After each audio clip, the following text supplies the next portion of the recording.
I never want to gatekeep accessibility. So I've given 60 days or 30 days free access to the audio recordings. And that's been so beloved by my listeners, and something I can see in the stats, like people coming back to episodes again and again and again.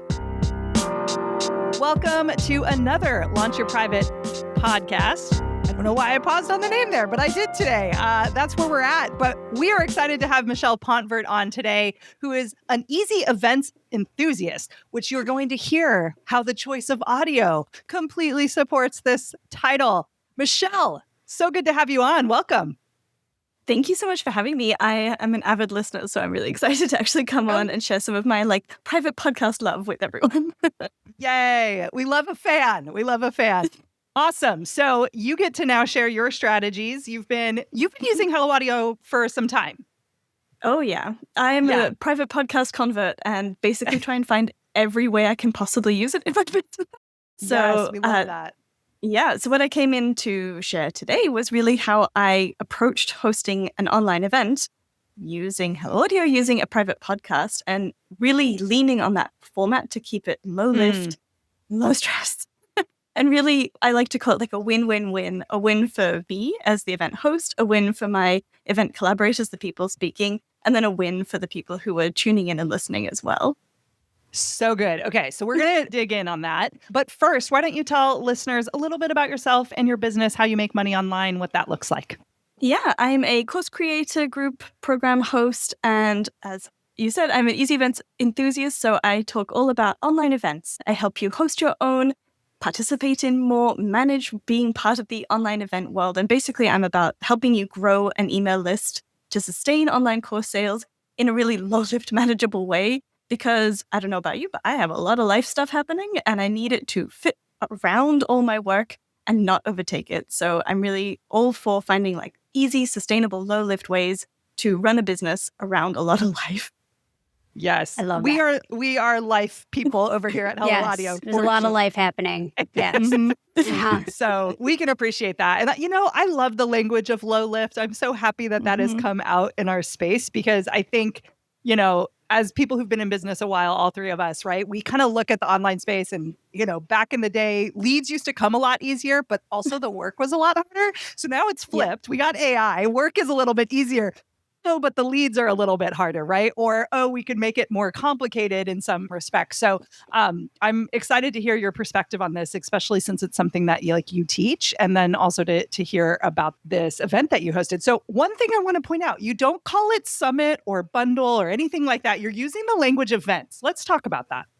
Yeah, so my background is in film production, and I really like to lean on that process of creating the event, the experience, and the format we think of normally of a summit or bundle is just kind of like the wrapping paper. It's not foundational to actually the experience we're creating for the people who we're welcoming into our worlds.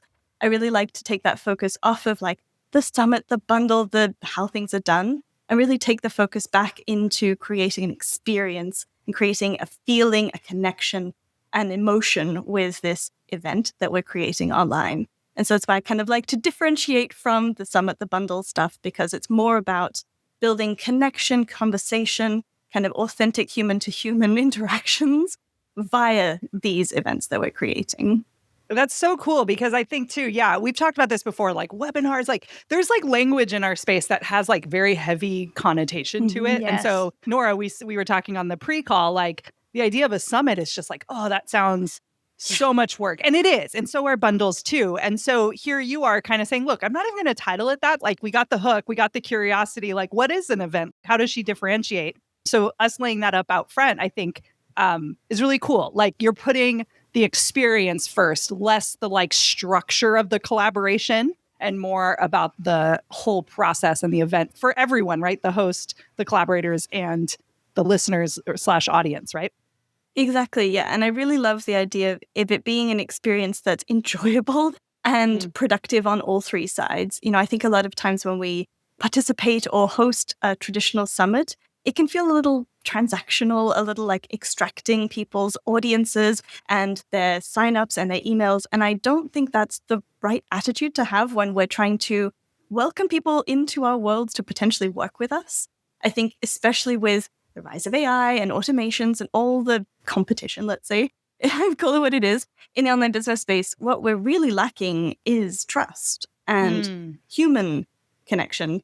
And I think that's what events, summits, and bundles really can do for you when done well, when designed with that intentionally put forward, rather than just being about like numbers and data and, hitting certain metrics. I'm much more interested in a quality experience to extract quality experiences afterwards as well. I think that's critical, especially in the economy that we're in now. Yeah.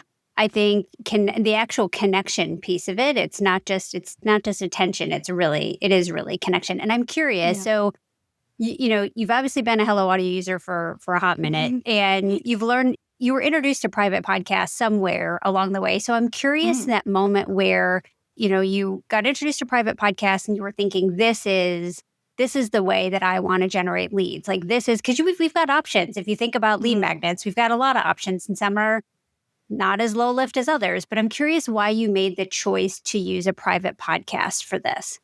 Yeah, so part of it is my own very personal bias to just love an audio format. I constantly have something in my ears, and I don't know if maybe it's the way my brain works, but I feel like I learn better being able to really focus on someone's voice. It takes away the distractions of visual and written format, and I feel like I really get to know someone. So I think it's quite intimate as a medium, and I think that really leans into my idea of like connection and really getting to know other humans. The other part of it is on the production side. Audio is just one element that we're asking of our collaborators, of our speakers to provide. So we're not asking them to put together slides, to figure out how to record their screens, to put on makeup, potentially do our hair, get dressed. We're just asking them to sit down and record something with a vaguely okay microphone, which these days is not that hard to come by. And particularly with the way I love to sort of structure my events, I'm not even really asking them or tasking them with teaching us something and making it quote unquote actionable. I'm much more interested in hearing a story. And I think stories come across so beautifully in the audio format because we can be a little less self-conscious. We don't have to like watch what we're doing with our faces and our hands. And I think you really feel and hear those stories so beautifully in that format. So it was sort of a lovely marriage between like what I like as a consumer and then what I think really matches the intonation I'm looking for from the experience that I'm creating too. Yes, I think it is two people. Hello Audio has been invited to some summits. So on behalf of all people who get invited, thank you for no slides, because I think that's the thing we procrastinate, if we're being honest. Like that's the thing where I'm like, yeah, I mean, the content we could talk about the content in our sleep, but then it comes to those slides, and that's just a different level of commitment when it comes to getting people to collaborate, to contribute to something like this, to that curated list of content. So I think that's really important. And on the other side of it, on the listener side of it, you're going through this. Yes, it's a low lift, but there's still some collaboration. There's still coordination.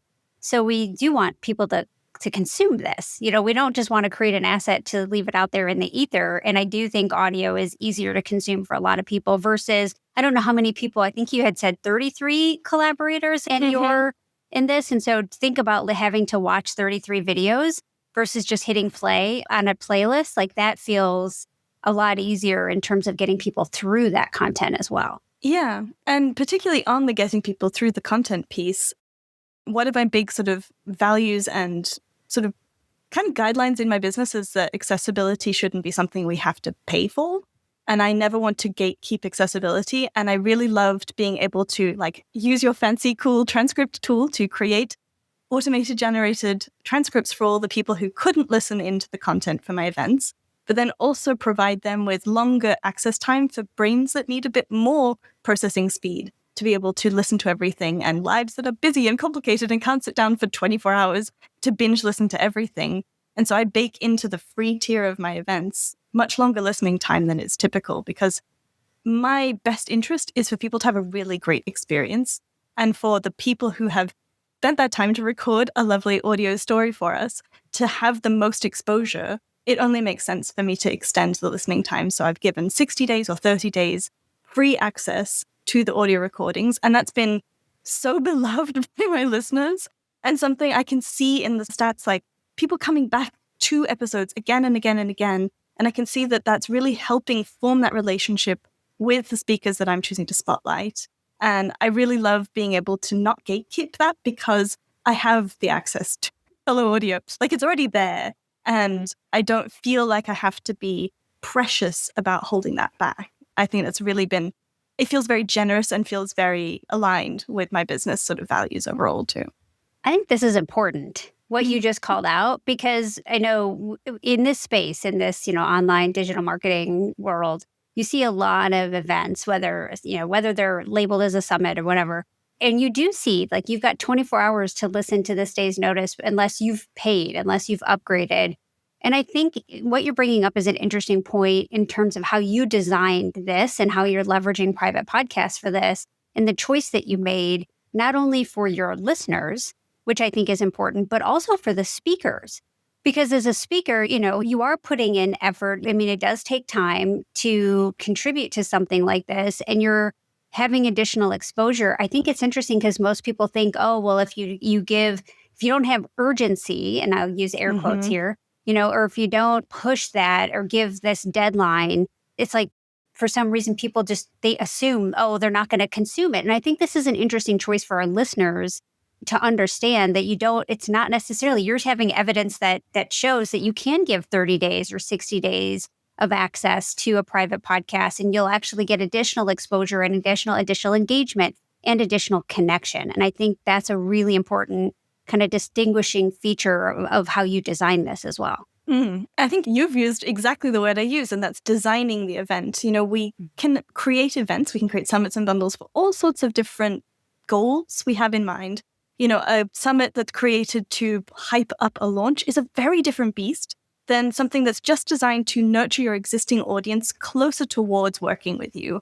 And they have very different goals, very different ways of approaching things. And I think we too quickly lump everything into the pre-launch sale category when we come to events. And they're great for that. But I think we've been really underutilizing these amazing sort of experiences that we can create in the other parts of our sort of funnels as well, not just the top of funnel, not just the bottom of the funnel. But I really think events are one of the best ways to really nurture that middle of funnel group of people. And that's really where like my heart is with those middle of funnel people who know you, who like you, and are just working on building that trust factor or finding the right timing. I think this is the great like nudge over the line that those people who have already said yes are going to really need to just sort of go ahead and work with you.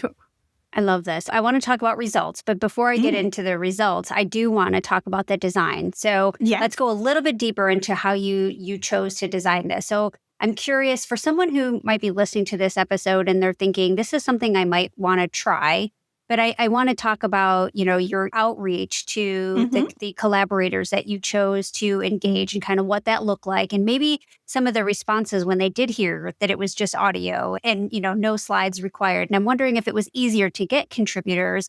And I also want to dive into on the pieces of the design, just to the engagement. So did you have follow-up email sequences to push people back to episodes to keep them engaged over that 30 or 60 days? Because those are the questions we'll ultimately get to. So I'm curious, I'm just a little bit diving deeper into the design. Yeah, for sure. So I basically only did outreach. I pitched everybody for the event. I pitched 42 people and had 35 say yes, and then some people got sick.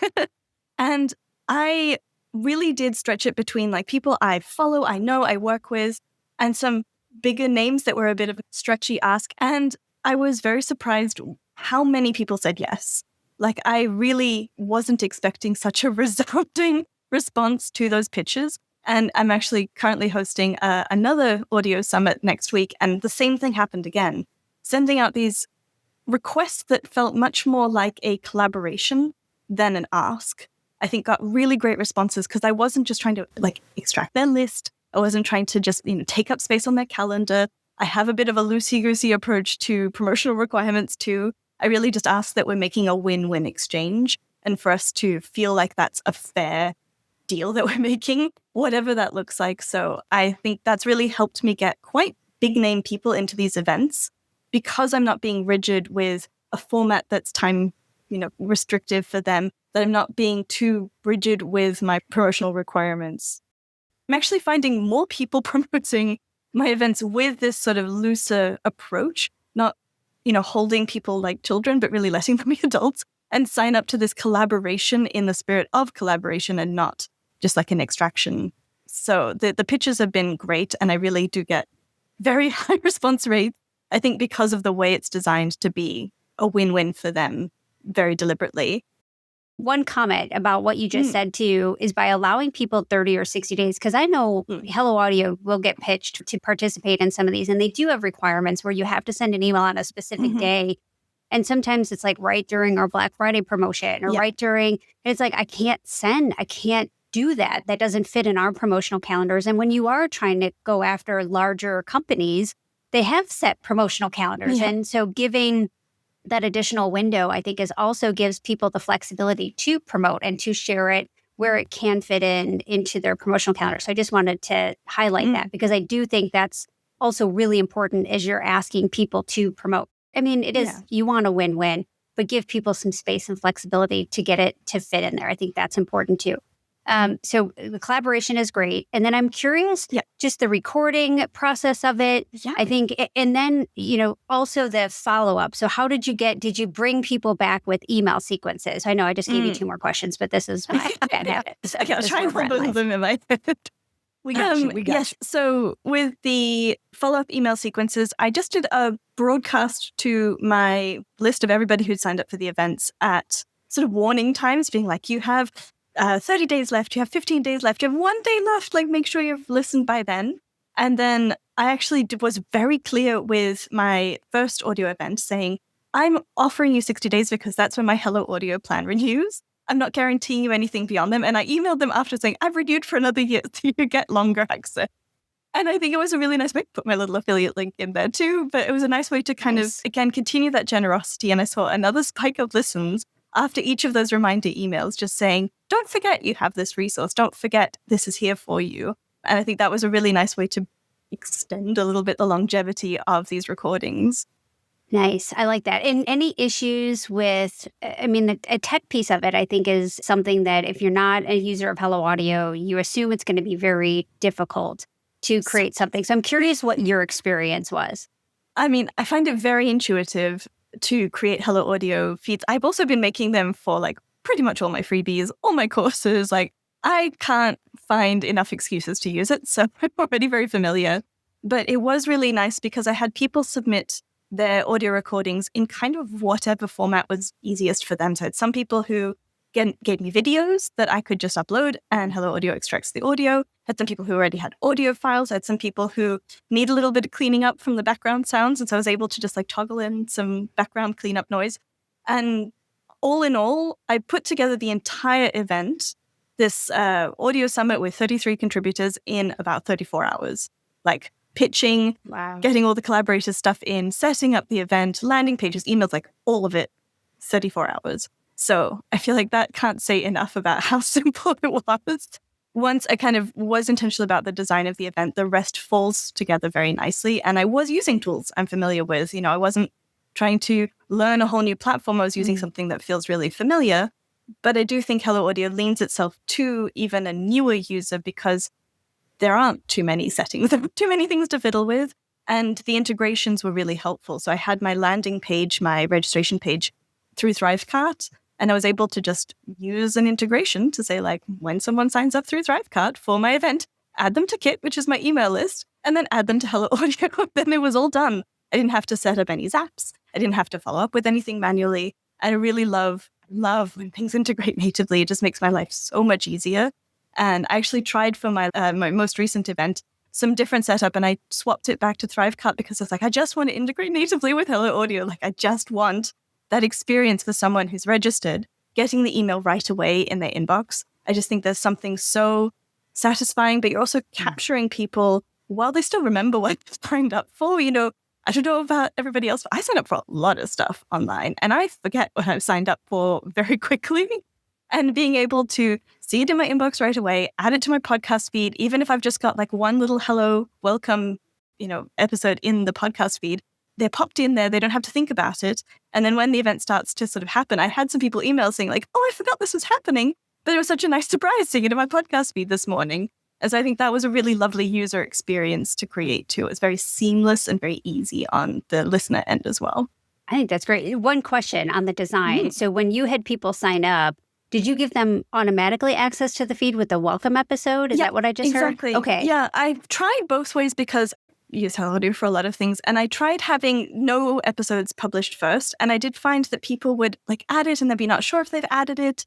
Have a little bit more customer service to remind people like, no, you've got the feed. It's okay. And so I really liked recording this super quick, like, hi, you're signed up for this. It's going to happen these days. See you then kind of audio clip, just to be a welcome message. They know they've got it. They can see it in their feed. They've signed up for it. Some people told me they even just like mark it unread on their podcast. So they're like, I've seen it. It's there in my feed and I know it's coming. And then when the new episodes cycle up, they can just see those right away. I think it's a much like simpler feed, especially for people who are juggling a lot of other things outside of just business and having their podcast feeds full of not just podcasts for listening to for business, but also like live podcasts and like all the other things we use our phones for. So I really liked that sense of it just being lined up and queued up and ready to go. I like that. And then with the reminders, pointing people back and saying, hey, we're live. Hey, the episode's dropped. And just that nice reminder of going back. That's amazing. Okay, now I want to talk a little bit about results, if you wouldn't mind sharing kind of how this went and kind of what came, after you saw these results, what your thoughts were. Yeah. So funny enough, I actually did a whole debrief of this because it was such a great experience. So I have all the numbers ready. I think for me, I was hoping to grow my email list, but I had some other kind of ulterior motives behind it, which was nurturing the list I already had. I was sort of going through and still sort of at the tail end of going through a pivot. And I really wanted to use the event to not only attract new people, but to also re-engage the people who were there and make sure that like they were on board with me in this pivot towards working on these kinds of events. So I had 924 people sign up for the event. That didn't include all of the people who were contributing as well. I gave them a different link. So I had pretty much almost 1,000 people sign up during the promo window. And then I had 872 of them listen to at least one episode, which I think is really great. Wow. That's really good. Really good listen through rate. Yeah. I had 650 of those people were people who were already in my list. And that was really important because I was trying to make this a re-engagement thing, but it was also people who'd signed up for my list and left and came back. Mm-hmm. And that was really interesting to me because there are people who kind of sign up to our list. Maybe they're in a summit in a bundle, they sign up for something, they get overwhelmed or it's not the right time and they leave. And this is a lovely way to welcome those people back in and say, like, this is what I'm about now. So I was really happy to see that number was actually quite high. What other fun numbers do I have? I added 17 new affiliates to my affiliate program. Wow. That's nice. It's fun. I launched off the back of a program, and then actually the program launch was not the best, but that was for other reasons. But I did have like 40% uptick on my overall sales in my business post the event for the 30-ish days after on all the other stuff I sell. And I think that really taught me what these kinds of events do beyond just like priming for a launch, because the launch was fine, but I think my heart wasn't in it. It was sort of in this pivoty period. And I'd realized during that launch, this isn't where my heart is. So I'm launching what my heart is in. But I could see through the event, a lot of my other shop sales really coming up and really naturally, organically just increasing, not just the week I was promoting something, but for that tail end, for the like 30-ish days after the event as well, my shop sales stayed much higher as well. That was like digital products, workshops, courses, pretty much across the board. Everything just popped up nicely, which was really cool. That's a really big deal. I mean, I think people just being in your ecosystem, in your orbit, I mean, I think that if one of your primary goals, yes, it was to grow the email list, but it was also to nurture those existing. And I will say, like, I know we've been part of bundles. We've purchased bundles, and you get so many emails that it is easy to just piece out and say, this is just too much, too many things happening in my inbox. And so this is a great strategy to add a lot of value that feels very like low lift for the subscriber too.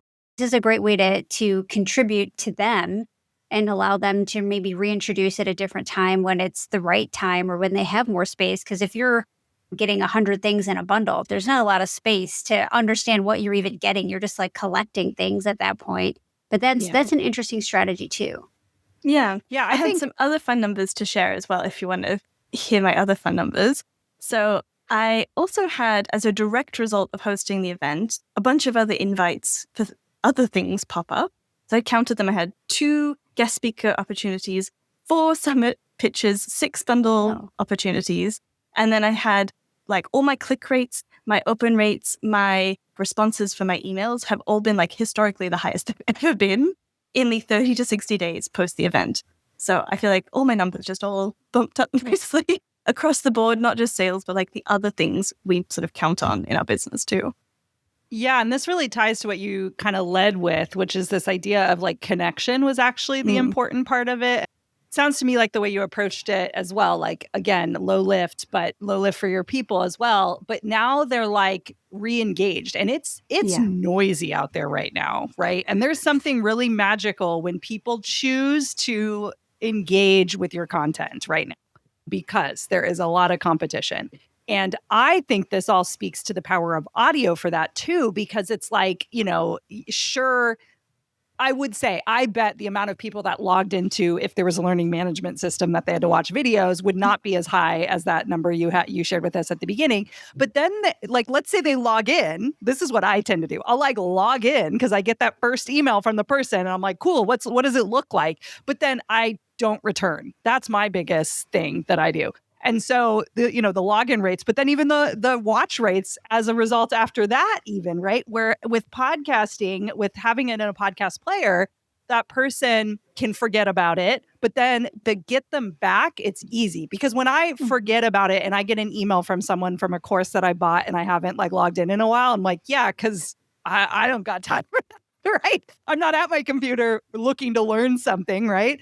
But that's what's cool about podcasts is we remove that friction of needing to find the password or whatever. And I know exactly where it is. So those reminder emails through those 30 to 60 days, not only are then people, listening and engaging, you're top of mind, which is the goal for any of us in selling something online. It's how can you be the person they're thinking about? And this just seems like evidence of overall people paying attention and choosing to pay attention based on probably the format and the guests that you have and all the other things. And you have good content. But that's the thing. It's good content now is not enough. It's this whole ecosystem that needs to be created to bring people back to you and remind them that you're great. So as a strategy, the re-engagement thing, I think people are grow the list, grow the list, grow the list. I want new people.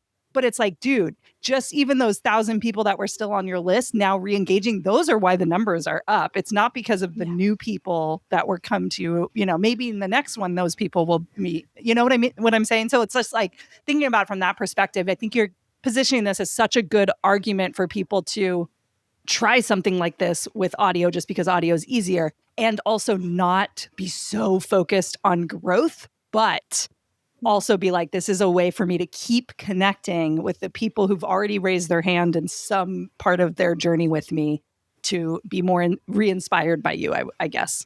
Yeah. And I definitely have tried all the things to grow my email list. Probably we all have. And I do feel every other strategy I've tried has, yes, a big uptick of subscribers. You're in a big bundle, you're in a big summit, you do a podcast guest, something, and they all unsubscribe, and it's fair. I do that too. But what I think there's such a focus on this vanity metric of our email list numbers, and I think this really illustrated the point of the small but mighty, the nurtured, the warm are what actually make the business happen.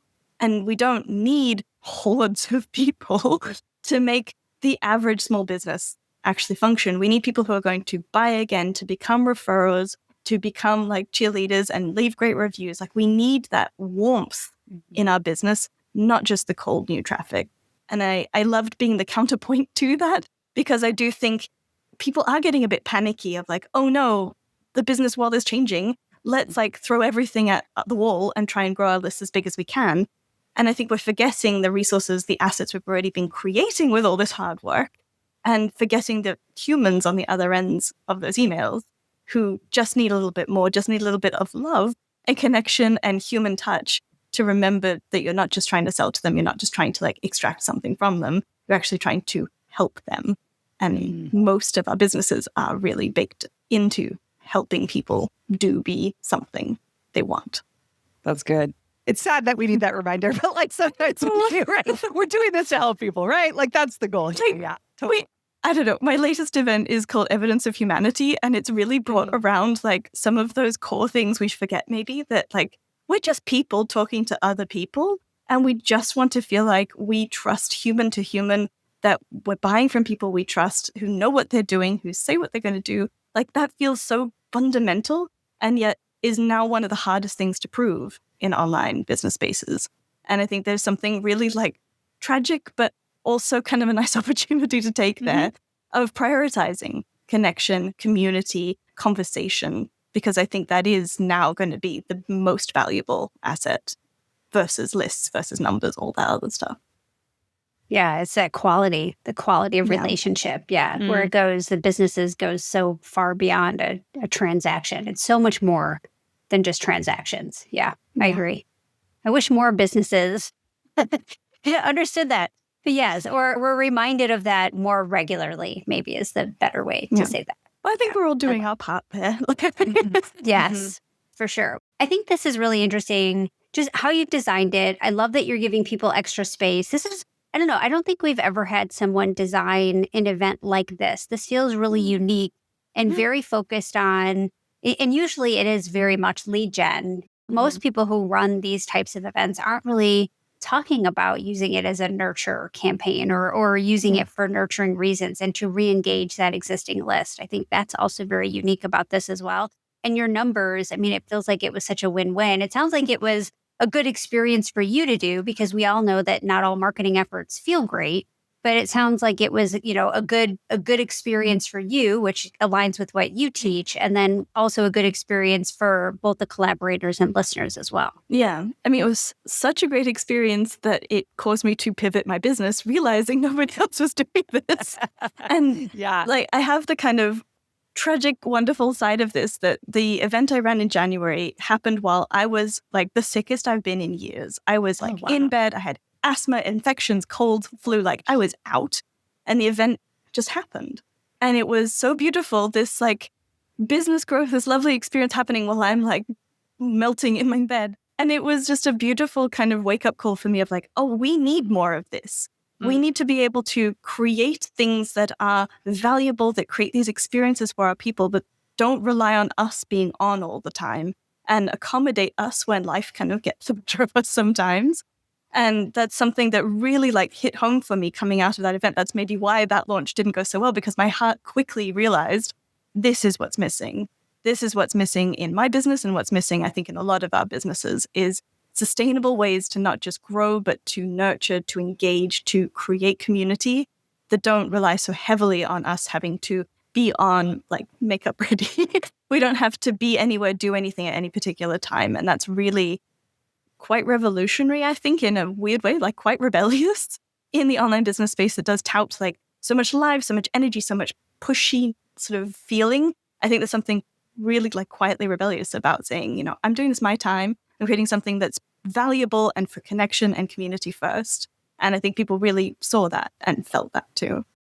I like that framing of it. I think me too. You're right. I think that we do need more of this. And it's sometimes, you know, I think as business owners, we're told, and we've been programmed, to be fair, over the last decade, especially even the last 15 years, of like what it looks like to run an online business, or what it quote unquote should look like.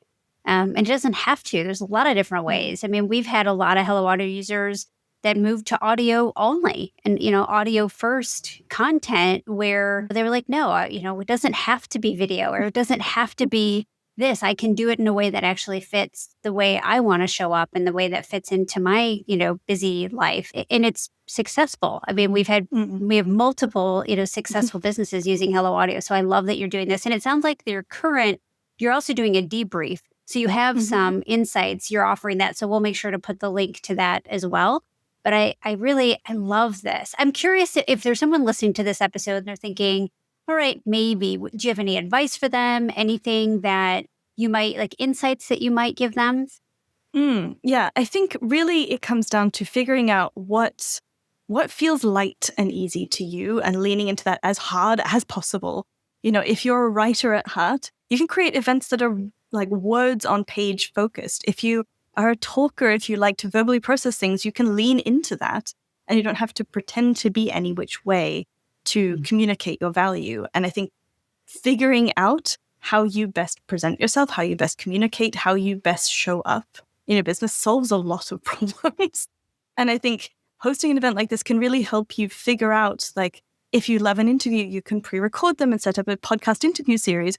If that sounds like a bad idea for you, if that's not your cup of tea, you don't have to have an interview. You can really dictate, like, you're the boss. You get to decide what this looks like. And I think it's really taking into account, like, the human running the event, the human running the business, and designing an event that not just fits your goals and your business objectives, but the human operating things behind the scenes too.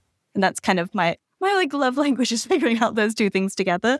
But I really think as you approach something like an audio event, we can take away a lot of the fuss, a lot of the frills, and really just lean into like one medium and one mode of communication and really just work on getting that to be good first. Then we can add in frills if we want to next time, if we need to, because audio only is great on its own too. Yeah. 100%. I love it. That's so true. As we wrap up here, if there was a private podcast of your life's musings, what do you think it would be called?